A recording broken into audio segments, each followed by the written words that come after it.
담을 넘어갑시다. 담을 넘어갑시다. 네, 담을 넘어갑시다.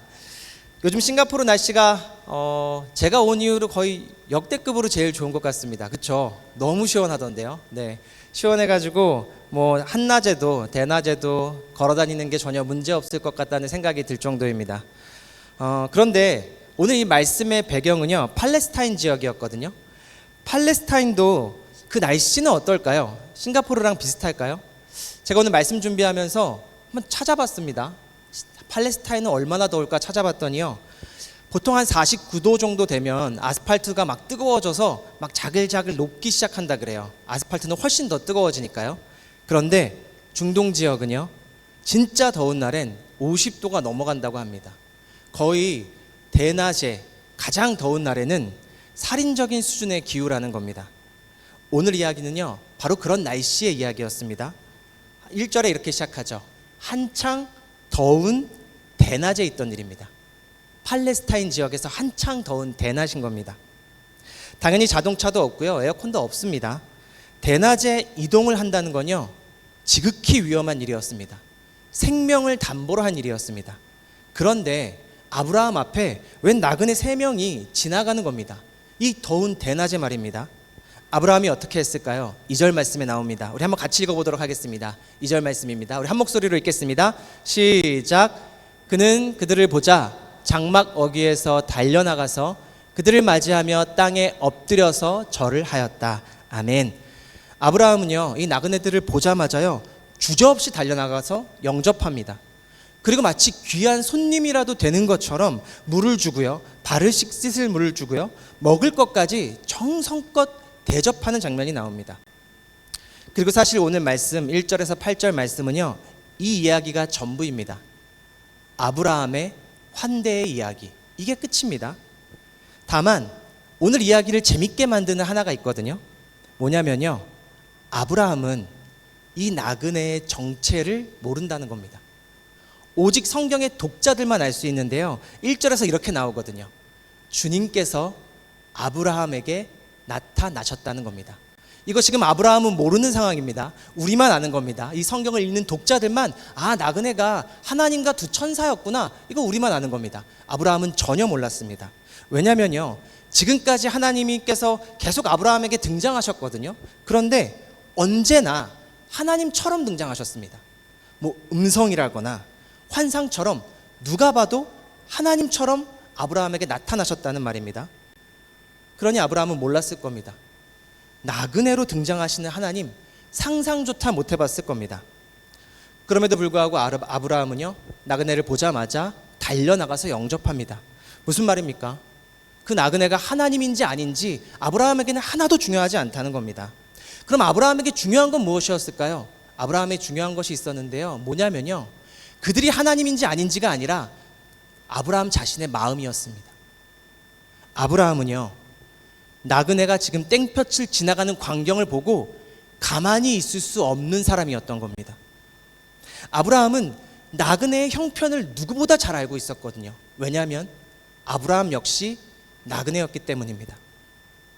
나그네가 땡볕을 지나가는 모습을 보면서요, 아브라함 참을 수가 없었던 겁니다. 왜냐하면 나도 나그네였을 때 저게 얼마나 힘든 일인지 알기 때문입니다. 그래서 그들에게 달려나갑니다. 그도 하나님의 부르심을 받고 성읍 밖으로 나온 순간부터, 원래 우르 사람이었잖아요. 성읍 사람이었습니다.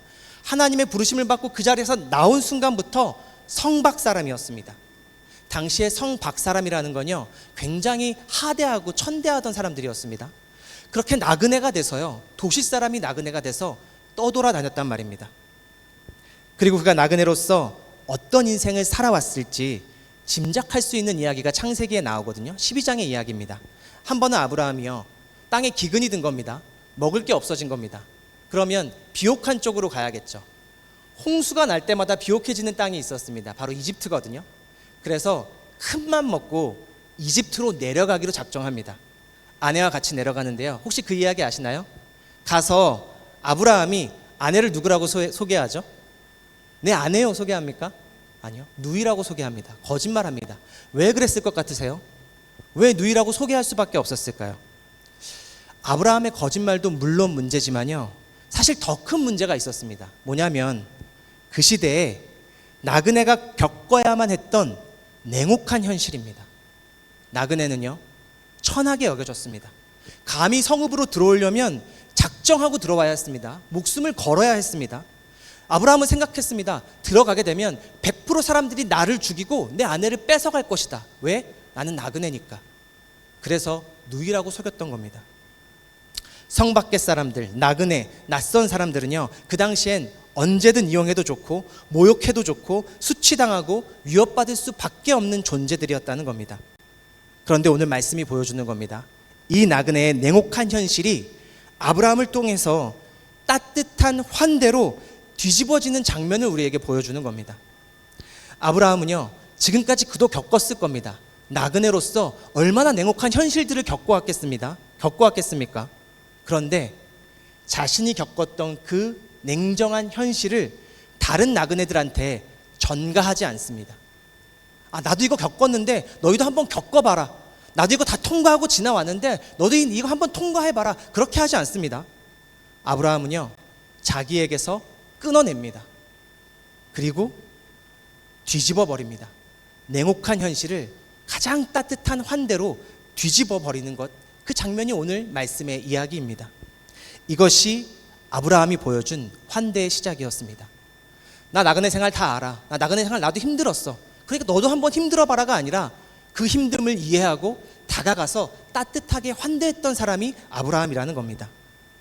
그렇게 오늘 말씀이 보여주는 것은 무엇이냐면요, 지금까지 성읍을 나와서 지금까지 하나님과 동행해 왔던 이 아브라함이 어떠한 사람으로 변화되었는가, 하나님의 그 부르심이 이 사람을 어떻게 창조하였는가를 보여주는 겁니다. 우르 출신의 성읍 사람이었습니다. 도시 사람이었습니다. 그런데 이제 그는요, 더 이상 성읍 사람처럼 담을 쌓아 올리고 자신의 안전만을 위해 살아가고 나의 이름을 날리기 위해 사는 그런 바벨의 사람이 아니었다는 겁니다. 그는요, 하나님이 부르실 때 뭐라고 합니까? 내가 너를 복의 근원이 되게 하겠다라고 말씀하십니다. 너는 복이 될지라라고 말씀하시고 불러내셨습니다. 오늘 장면은요, 그 말씀이 아브라함을 창조한 모습을 우리에게 보여주는 겁니다. 하나님의 부르심이 이 아브라함을 완전히 뒤바꿔 놓았습니다. 원래 아브라함도 우르 사람이었거든요. 담벼락을 쌓아 올리고요, 자기 이름을 위해 살던 사람이었습니다. 하나님이 부르셨습니다. 그 부르심이, 하나님의 동행하심이 아브라함을 환대하는 사람으로 완전히 변화시키신 겁니다. 그리고 아브라함은 아직 모르죠. 아브라함은 아직 모릅니다. 우리만 아는 겁니다. 그가 달려가서 맞이한 것은 사람이 아니라 하나님을 영접한 것이었다는 겁니다. 그가 차린 식탁도 그저 한 끼 식사를 차린 것이 아니라 하나님께 드린 예배의 제단이었다는 것을 우리만 아는 겁니다. 그래서 히브리서 13장 2절은 우리에게도 이렇게 권면합니다. 히브리서 13장 2절인데요, 우리 함께 한 목소리로 읽어보겠습니다. 시작. 대접하기를 소홀히 하지 마십시오. 어떤 이들은 나그네를 대접하다가 자기들도 모르는 사이에 천사들을 대접하였습니다. 성경은요, 우리에게 말합니다. 이 시대에 아브라함이 되라고 말하는 겁니다. 다시 말하면 그런 이야기입니다. 예배당에 나와서 하나님을 알아보고 예배하는 사람만이 아니라 세상에 나가서도 내가 겪은 냉혹한 현실, 참혹한 현실, 그 모든 것을 따스한 환대로 뒤집어 놓는 사람, 나그네를 영접하는 사람이 되면 하나님께서 그 예배를 받으시겠다는 겁니다. 예배당 누가 봐도 하나님이 계실 곳이라는 거 다 압니다. 아브라함에게 음성으로 나타나고 환상으로 나타나는 것처럼 이 예배당에 하나님 계시겠죠. 다 압니다. 이 자리에서 예배하는 거 어렵지 않습니다. 그런데요, 아브라함은 나그네를 영접했습니다. 하나님이라고 상상조차 못했던 나그네를 영접하는 사람이 되었다는 겁니다. 마태복음 25장을 보면요, 이 이야기가 더 선명해지는데요, 예수님께서 천국과 지옥의 심판을 비유로 말씀하시는 장면이 나옵니다. 비유가 재밌습니다. 천국에서요, 임금님이 내려오십니다. 왜 내려오시냐면요, 이 사람들 어떤 사람이 천국 갈지 어떤 사람이 지옥 갈지 심판하러 내려오신 겁니다. 그리고 나서는요, 천국에 올라갈 사람들, 나와 함께 천국에 갈 사람들에 대해서 이렇게 말씀하시더라고요. 마태복음 25장 35절 40절입니다. 같이 한번 읽어볼까요? 천국에 들어갈 사람들입니다. 함께 읽겠습니다. 시작. 너희는 내가 줄일 때에 내게 먹을 것을 주었고 목마를 때에 마실 것을 주었으며 나그네로 있을 때에 영접하였다. 너희가 여기 내 형제 자매 가운데 지극히 보잘것없는 사람 하나에게 한 것이 곧 내게 한 것이다 라고 말씀하십니다. 만약에 우리가 질문한다고 보세요. 누가 하나님을 만날 수 있습니까? 어떤 사람이 천국에 들어갑니까? 라고 질문한다면요, 오늘 성경의 대답은 너무나도 자명합니다. 하나님께서는 이웃을 환대하는 사람과 함께 하시고 지극히 작은 자를 보살피는 자가 천국에 들어간다는 겁니다. 그런데요, 여기서 더 중요한 사실이 있습니다. 더 중요한 사실이 뭐냐면요, 오늘 본문 속의 아브라함도, 그리고 오늘 이 예수님의 비유에 나오는 천국에 가는 사람들도요, 그것이 나그네가 하나님인 줄 몰랐다는 겁니다. 또 그렇게 작은 자를 대접하는 것이 천국으로 가는 길인 줄을 전혀 몰랐다는 겁니다. 아브라함은 나그네가 하나님인 줄 몰랐습니다. 하지만 대접했습니다. 또 여기 나오는 천국에 가는 사람들도요, 갑자기 놀랍니다. 우리가 언제 하나님을 그렇게 대접했습니까? 라고 물으니까 지극히 작은 자에게 한 것이 내게 한 것이라고 말씀해 주시는 장면입니다. 둘 다 몰랐습니다. 이 나그네가, 이 작은 자가 그걸 대접하는 것이 하늘을 향해 나아가는 길이라는 사실조차 몰랐다는 겁니다. 그러니까 저 나그네 도와주면 내가 천국 가는구나, 그래서 나그네 도와준 게 아니었다는 겁니다. 저 약한 사람, 병든 사람 내가 도와주면 그게 좋은 거고 그게 천국 가는 거구나, 그게 하나님 사람이 되는 거구나, 그걸 알고 나서 도와준 게 아니라는 겁니다. 무슨 말이냐면요, 이 사람들은 하나님의 말씀이, 그리고 십자가의 복음이 타인의 아픔을 보고 도저히 가만히 있을 수 없는 사람으로 거듭나게 만든 사람들이라는 겁니다. 타인의 아픔을 봤을 때 저 사람이 하나님이어서 한 게 아니라요, 누군가의 아픔을 보고 누군가의 어려움을 보면요, 가만히 있을 수가 없는 겁니다. 오늘 나온 아브라함처럼 말입니다. 아브라함은요, 땡볕에 나그네가 지나가니까요, 가만히 있을 수가 없는 겁니다. 자신도 땡볕에 지나가 본 겁니다. 죽을 수도 있는 그 상황을 겪어본 겁니다. 그러니 그 아픔이 보일 때 가만히 있을 수가 없었습니다. 하나님의 부르심이, 하나님의 말씀이, 하나님의 동행이 그를 그렇게 창조해 버렸거든요. 그러니까 오늘 말씀은요, 우리에게 단순히 이렇게 말하는 게 아닙니다. 힘든 사람, 병든 사람, 어려운 사람, 가난한 사람 좀 도와줘, 그러면 내가 천국 보내줄게, 이거 결코 아닙니다. 이거 완전 오해입니다. 오늘 말씀은요, 도리어 우리에게 이렇게 묻고 있는 겁니다. 당신은 정말 하나님과 동행하고 있습니까? 당신은 정말 십자가의 복음을 믿고 있습니까? 만약 그렇다면 아브라함처럼 참을 수 없을 겁니다 라는 이야기를 보여주는 겁니다. 정말 당신이 하나님과 동행하고 있습니까? 내가 정말 예수 그리스도를 내 구주로 고백합니까? 나는 십자가를 믿고 있습니까? 그렇다면 약자를 보았을 때, 힘든 사람을 보았을 때, 병든 사람을 보았을 때 견딜 수 없을 겁니다. 달려가지 않고는 배기지 못할 겁니다 라는 장면을 아브라함을 통해서 우리에게 보여주는 겁니다. 그래서 우리는요, 나그네를 대접해서 구원받는 게 아니라요, 말씀이 나그네를 대접하지 않고는 견딜 수 없는 천국에 걸맞는 사람으로 나를 창조해서 구원받는 겁니다. 말씀이 먼저입니다. 내가 조금 착한 일하고 좋은 일하면 천국 가겠지, 성경은 결코 그렇게 가르치지 않습니다. 복음이 우리를 변화시킨 겁니다. 말씀이 나를 창조한 겁니다. 어떻게요? 나그네가 지나갈 때 견딜 수 없는 마음을 가진 사람으로 나를 창조합니다. 사랑하는 성도님들, 저와 여러분도 하나님의 그 말씀이, 그리고 십자가의 그 복음이 하늘나라에 걸맞도록 우리를 창조하여 주시기를 바랍니다. 나의 마음은 어떻습니까? 나의 마음은 어떻습니까? 나 똑같은 일을 겪은 사람들을 봤을 때, 내가 겪었던 어려움을 똑같이 지나가는 사람들을 보았을 때 그거 다 통과해야 되는 거야, 어차피 그런 거야, 저 멀리 떨어져 계십니까? 하나님과 동행하는 사람은요, 달려가게 만듭니다. 찾아가게 만듭니다. 그리고 마치 가장 존귀한 사람처럼 그를 영접합니다. 저와 여러분에게도 복음이 주는 그 예수 그리스도의 마음이 우리에게 있기를 주님의 이름으로 축복합니다. 그런데 솔직히 말하면요, 우리는 이와 정반대의 삶이 익숙하고 편한 것도 사실입니다. 성경에서는 이제 우리의 죄된 본성이라고도 이야기하는데요, 신학적으로는 우리의 본성이 워낙 죄됐다, 이렇게 아주 어렵게 이야기도 하고 좀 따끔하게 얘기하기도 하는데요, 솔직한 우리의 심정은 그거죠. 담을 넘는 환대보다 담을 쌓는 경계가 우리에게 익숙합니다. 내가 담을 넘어가서 막 그들 영접하고 환대하는 거요? 쉬운 일 아닙니다. 도리어 담을 높게 쌓아서 아무도 들어오지 못하게 만드는 것이 도리어 평안합니다. 그것이 성읍의 삶이고 도시의 삶이고 우리에게 익숙하고 편안하고 안전하다고 느끼는 우리의 삶이란 말입니다. 혹시 영화나 드라마를 보시다가 옛날 사극 같은 데에서 그런 장면 보신 적이 있을까요? 성읍 위에는 항상 경계병이 있습니다. 활을 든 경계병이죠. 저 멀리에서 막 신원을 알 수 없는 사람이 막 다가오는 겁니다. 그럼 어떻게 하나요? 활시위를 당기고 조준합니다. 왜냐하면 그 사람을 경계하는 겁니다. 당신이 이 성읍에 들어올 수 있을지 없을지 그걸 우리가 완전히 알아챌 수 있을 때까지는 내가 당신을 경계하겠다는 겁니다. 그런데 이 모습은요, 그저 사극 속의 모습이 아닙니다. 우리 삶의 모습입니다. 저는요, 수년 전 봉준호 감독의 기생충이란 영화를 보면서요, 우리가 그런 사람들이구나. 도시 사람들은 성읍을 쌓고 경계하는 사람들이구나. 그걸 깨달았습니다.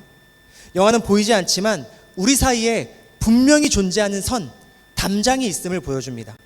출신에 따라서, 직업과 경제구역에 따라서, 사는 동네에 따라서, 학벌에 따라서 성벽이 너무나도 선명하게 존재하는 겁니다. 마치 냄새처럼 눈에 보이지 않을지는 몰라도 뚜렷하게 존재하는 벽이 우리 사이에 다 있다는 겁니다. 촘촘하게 있다는 겁니다. 성별이 다르면 성벽을 쌓고, 나와 정치색이 다르면 성벽을 쌓고, 담장을 쌓고, 나와 경제구역이 다르면, 나와 노는 곳이 다르면, 나와 사는 곳이 다르면 성벽을 쌓고 경계하는 것이 우리네 모습이라는 겁니다. 오늘 아브라함은요, 그 담장을 뛰어넘은 겁니다. 아브라함은요, 그 담장을 뛰어넘은 겁니다. 아브라함도 왜 모를까요? 모른 채 하고 외면하면 편안했을 겁니다. 그냥 성막 어귀에서 그림자 아래 누워있으면 엄청 편하고 좋았을 겁니다. 안전했을 겁니다. 나도 모르는 저 나그네 3명을 대접하는 일, 위험한 일입니다. 알면서도 지금까지 하나님과 동행하며 그분의 은혜를 받은 아브라함은 참을 수가 없었던 겁니다. 땡볕에 지나가는 저 3사람, 그들을 영접하지 않고는 견딜 수 없는 존재가 되어버린 겁니다. 이게 은혜의 특징입니다. 하나님의 은혜를 받으셨습니까? 하나님의 은혜를 받으셨습니까? 이게 은혜의 특징입니다. 아까 찬양에서도 막 이렇게 이야기하더라고요. 막 흘러 넘친다고 이야기하더라고요. 은혜는요, 언제나 흘러 넘칩니다. 은혜는 저수지처럼 보이는 법이 없습니다. 내게 필요한 것을 딱 채우고 더 안 주시는 법이 없습니다. 언제나 내가 원하던 것보다 흘러 넘치게 해주십니다. 왜 그럴까요? 담장을 넘어가라는 겁니다. 내가 원하는 그것을 넘어가라는 겁니다. 하나님의 은혜는요, 우리의 잔에 딱 맞게 주시는 것이 아니라 내가 바라고 원하던 그것보다도 더 흘러 넘치게 해주십니다. 은혜를 받은 사람은요, 그래서 티가 납니다. 은혜를 받은 사람은 티가 납니다. 은혜를 받은 사람은요, 그 은혜가 그 사람을 통해 흘러 넘쳐갑니다. 그 사람은 담장을 넘어갑니다. 경계를 무너뜨립니다. 이런 점에서 특별히 저는 오늘 우리 교회 목자님들, 그리고 부서의 부장님들, 그리고 교회를 섬기는 모든 성도님들을 격려해드리고 싶습니다.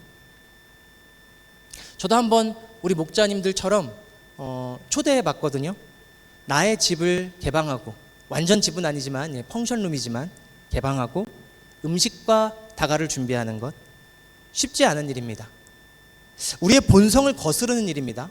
그 날짜가 다가오는 게 뭐 준비해야 되지? 고민해야 되는 일입니다. 그냥 모른 척하고 안 하고 있으면 편한 일입니다. 근데 이 목자님들은 집을 개방하고 펑션룸을 개방하고 손님을 초대합니다. 영접합니다. 우리의 본성을 거스르는 일이고요, 시대를 거스르는 일이고요, 담장을 넘는 믿음의 걸음입니다. 그리고 제가 요새 목장 함께할 기회가 있었는데요, 이렇게 나누시는 대화들을 좀 엿들어봤습니다. 무슨 대화들을 주로 하시나 엿들어봤는데요, 정말 감사하더라고요. 목장이 모이면요, 싱가포르 경력이 다 다르거든요. 저처럼 온 지 1년도 안 된 사람이 있는가 하면 온 지 20년 넘은 분도 계십니다. 그래서 막 대화들을 나누는 걸 잘 엿들어보면요, 20년 되신 분들이 1년 된 분들한테 그동안 당신이 이민을 와서 겪었던 어려움들, 정착하면서 겪었던 막막함들, 이런 것들을 우리 교우가 그 길을 조금 덜 아프게 지나갔으면 좋겠다 하는 그런 마음으로 조언도 해주시고요, 도와주시고 함께 해주시는 모습을 보게 됩니다. 그런 대화들이 막 들려옵니다. 이건 어떻게 해야 되고 저건 어떻게 해야 되고 말입니다. 그 마음이 오늘 아브라함의 마음일 겁니다. 세상은 그렇지 않거든요.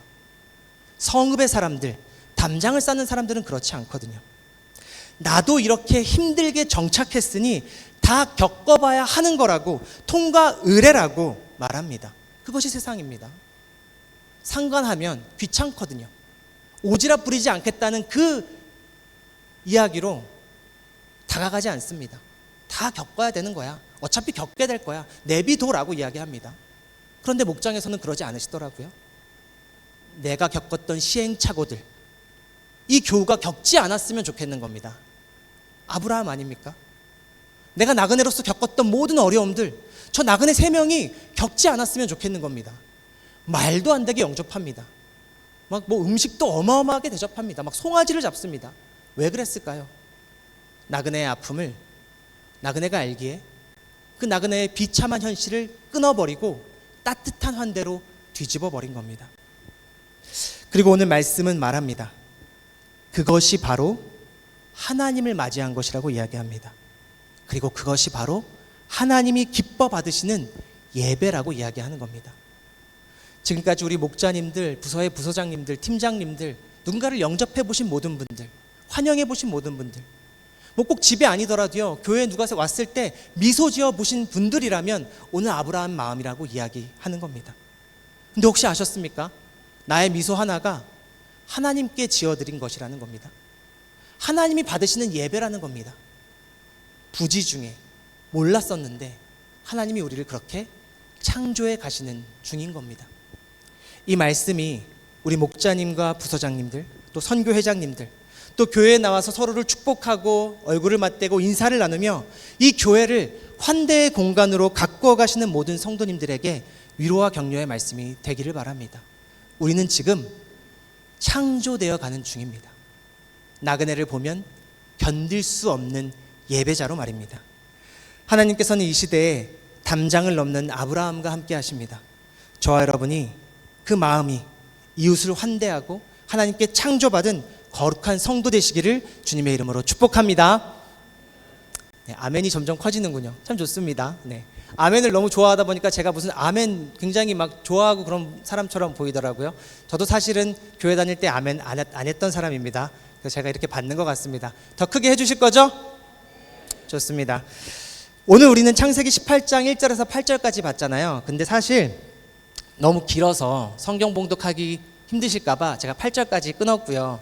그 뒤에 이 아브라함의 환대 중에 절정에 달하는 사건이 나옵니다. 그 이야기가 바로 소돔의 이야기거든요. 소돔의 이야기. 소돔에 대해서 혹시 아십니까? 어떻게 알고 계세요? 멸망받아야 해야 될 도시라고 알고 계시죠? 우리가 한 구절만 더 같이 읽어봤으면 좋겠습니다. 아브라함의 환대의 절정입니다. 24절 말씀입니다. 우리 함께 읽겠습니다. 24절 시작.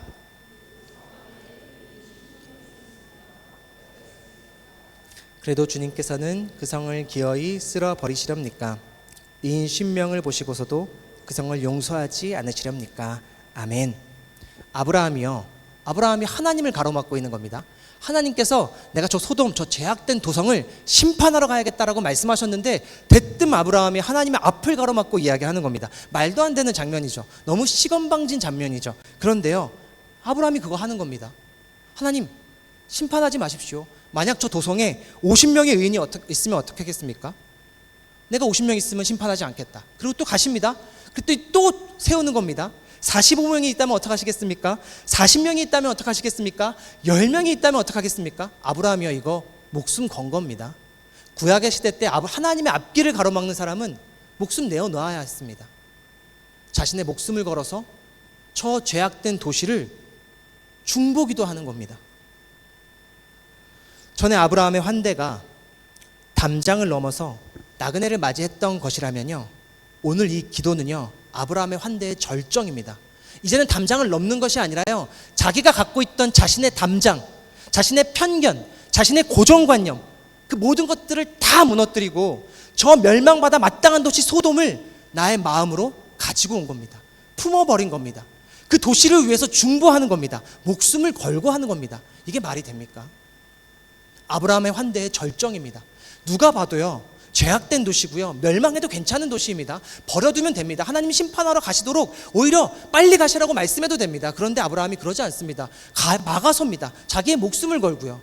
왜냐하면 소돔이라고 하는 저 도시에도 의인이 있을까 봐. 저 소돔이란 도시를 나의 편견과 고정관념을 다 부셔서 내 마음에 품고 중보기도하는 장면이 오늘 등장하는 겁니다. 나와는 전혀 상관없는 소돔의 사람들, 나와는 아무 관계없는 죽어가는 영혼들을 남의 일로 여기지 않고 내 아픔으로 품어 안는 것, 그것이 아브라함의 기도라는 또 다른 모습의 환대였습니다. 한 신학자는요, 참 그래 재밌는 이야기를 하더라고요. 하나님이 왜 그냥 소돔 멸망시키러 가시면 되시지 아브라함에게 왜 나 갈 거야 하라고 말씀하셨을까? 라는 게 이제 이 신학자의 궁금함이었습니다. 왜 그냥 소돔에 얼른 가셔서 심판하시지 왜 아브라함에게 말씀하고 가셨을까? 라는 게 이 신학자의 궁금함이었거든요. 그리고 이 신학자가 이렇게 이야기합니다. 나그네를 환대했던 아브라함이 아브라함에게 소돔의 운명을 맡기셨다는 겁니다. 적어도 나그네를 환대했던 그 아브라함의 마음이라면 저 소돔을 위해서 기도하겠지. 그렇게 소돔의 운명을 아브라함에게 맡겨주셨다는 겁니다. 나그네를 환대할 줄 아는 사람이 소돔을 위해서도 중보기도 할 것이라는 것을 믿으셨던 겁니다. 사랑하는 성도님들, 저는 오늘 말씀 보면서 정말 많이 생각했습니다. 뭐냐면요, 하나님께서 만약에 나에게 누군가의 허물을 보여주신다면, 하나님께서 만약에 나에게 누군가의 죄악된 모습을 보여주신다면 그것이 무슨 의미일까? 그것이 무슨 의미이겠습니까? 누군가의 흠을 보고 허물을 알게 되었다면 그것은요, 정죄하고 뒷말하고 심판하라고 보여주신 것이 아니라는 겁니다. 아브라함처럼 그 사람을 위해서 중보할 사람을 찾으신 겁니다. 그리고 그의 운명을 나에게 맡겨주신 겁니다. 누군가의 죄악을 보았다면요, 누군가의 허물을 보았다면요, 어떻게 저런데 뒷말하고 심판하라고 나에게 보여주신 것이 아니라요, 내가 그 사람의 운명을 너에게 맡겼다는 겁니다. 너의 고정관념, 너의 편견 다 부수고 그를 위해 중보 기도하라는 겁니다. 교회는 그런 곳입니다. 그렇지 않나요? 그런데 교회마저도 허물을 보고 힐난하고 비난하고 담장을 쌓는다면 하나님은 죄악의 도성의 운명을 누구에게 맡겨야 하십니까? 말씀으로 변화된 우리에게 맡기실 수 있도록 나의 편견과 고정관념을 다 부숴버리고 죄악의 소돔을 마음으로 품는 저와 여러분이 되기를 바랍니다. 사랑하는 성도님들, 오늘 말씀, 이것이 바로 우리에게 시키신 일이 아니라요, 예수님이 우리에게 보여주신 십자가의 환대입니다. 제가 이 말을 마지막으로 드리고 싶습니다. 그러니까 저 죄악된 사람들을 위해서라도 기도해야지 라고 여러분들에게 제가 함부로 권면하는 거 아닙니다. 저도 잘 못합니다. 근데요, 누가 먼저 하셨습니까? 예수님이 먼저 한 겁니다. 예수님이 먼저 한 겁니다. 제가 그래서 말씀드릴 수 있는 겁니다. 제가 뭐 잘해서가 아니라요, 저도 똑같이 누군가의 허물을 보면요, 정죄부터 막 입에서 쏟아질 것 같습니다. 그런데요, 예수님을 믿는 사람들은 예수님이 변화시켜 주시더라고요. 예수님이 우리에게 먼저 보여주셨으니까요. 바울은 그래서 이야기합니다. 바울이 이렇게 이야기하더라고요. 우리 한번 같이 읽어볼까요? 함께 읽겠습니다. 시작. 그러나 우리가 아직 죄인이었을 때에 그리스도께서 우리를 위하여 죽으셨습니다. 이리하여 하나님께서는 우리들에 대한 자기의 사랑을 실증하셨습니다. 아멘. 예수님이요, 보좌에 앉아 계시던 분입니다. 다른 말로 하면요, 심판자셨다는 말입니다. 심판하실 수 있는 분이었단 말입니다. 우리의 죄된 모습 그냥 심판해버리면 끝나는 거였습니다. 그런데요, 내려오셨습니다. 담장을 넘으셨습니다. 보좌를 버리셨습니다. 이 일들이 예수 그리스도의 십자가를 고백하는 이들에게서 일어나는 겁니다. 어디 우리가 감히 보좌에 앉아서 심판을 합니까? 손가락질을 합니까? 그럴 수 없다는 겁니다. 마음에 품고 기도하는 자가 되는 겁니다. 중보자가 되는 겁니다. 예수님은요, 하나님과 나라는 죄인 사이를 중보하셨습니다. 우리가 아직 죄인이었을 때, 털끝 하나도 자란 게 없을 그때, 예수님은 그때 우리를 구원하러 내려오셨다는 겁니다. 소돔이 털끝 하나 자란 게 없어도 그를 마음에 품는 중보자가 되라는 예수님의 말씀입니다. 예수님의 제자는요, 그렇게 자신을 찢습니다. 왜냐하면 예수님께서 소돔 같은 우리를 위해서 당신의 몸을 찢어 우리를 그리스도의 몸된 교회가 되게 하셨기 때문입니다. 우리가 그분의 제자가 된다는 것은요, 죄인을 보았을 때 찢으라는 이야기가 아닙니다. 나를 찢어 중보자가 되라는 것입니다. 그러니 사랑하는 우리 성도님들, 세상에 존재하는 수없이 많은 담장을 넘어 복이 되십시오. 그리고 내가 쌓은 편견과 고정관념을 무너뜨리고 저 소돔과 같은 죄인일지라도 중보하며 기도하는 우리 영광교회가 되시기를 주님의 이름으로 축원합니다.